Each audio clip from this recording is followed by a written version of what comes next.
Кыргызстанда мен мурда мындай кооптончу деле эмесмин.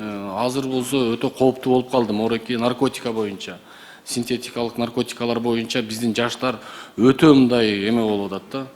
Буга берилип атат. Азыр чоң шаарларда болсо азыр уже аймактарга чейин жетти уже. Мен ушуга ишенч эмес элем, бирок азыр бизде аймактарга жетилип, ош жерлерде сатылып, ош жерде колдонулуп атат. Мындай болуп атат. Ушуга бир лабораторияны таппайлыбы? Келгиле бир бардыгынан тест алыш керек болуп калды да. Даже мамлекеттик кызматкерлерден деле.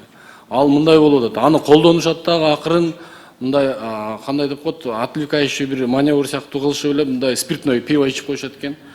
Бүттү. Бирок калганын жалаң эле ошону колдонуп отуруп атышат. Жаштар бузулат. Биз келечекти бүгүнкү кылып аткан иштерибизчи, эртең келечекте биздин мамлекетти кимге калтырабыз?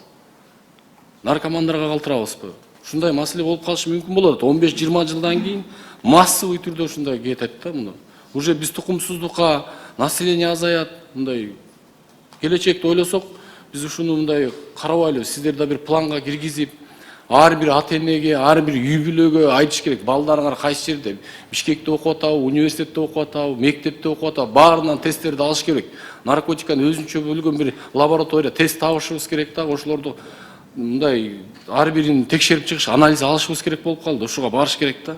Мына МВД иштеп атат. МВДнын аракети такыр мындай натыйжасыз болуп атат. Алар кылып атат. Мына кече 80 килограмм кармашыптыр көчөчү. Бул эмне деген мындай наркотика кирип атат да.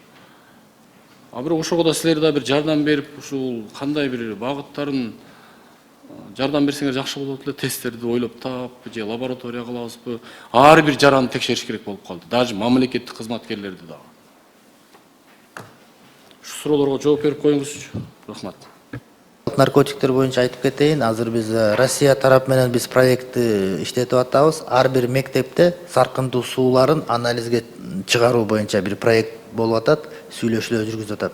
Мамлекет боюнча ар бир мектептин саркындуу суусун кичине эле бир проба алса, ошол жакта синтетикалык наркотиктердин баягы калдыктары табылса, ошол мектепте анан кийин барып прицельно баягы МВД тарабынан изилдөө жүргүзсө болот да. Азыр эми бардык мектеп окуучуларын же бардык студенттерди же бардык жарандардын баарын биз анализ кыла албайбыз, бирок ошентип жанагы эң абалы начар мектептерди биз табышыбыз мүмкүн болуп калат. Ошондо ошол жака уже көңүл буруп ушундай бир проект иштелип жатат азыр.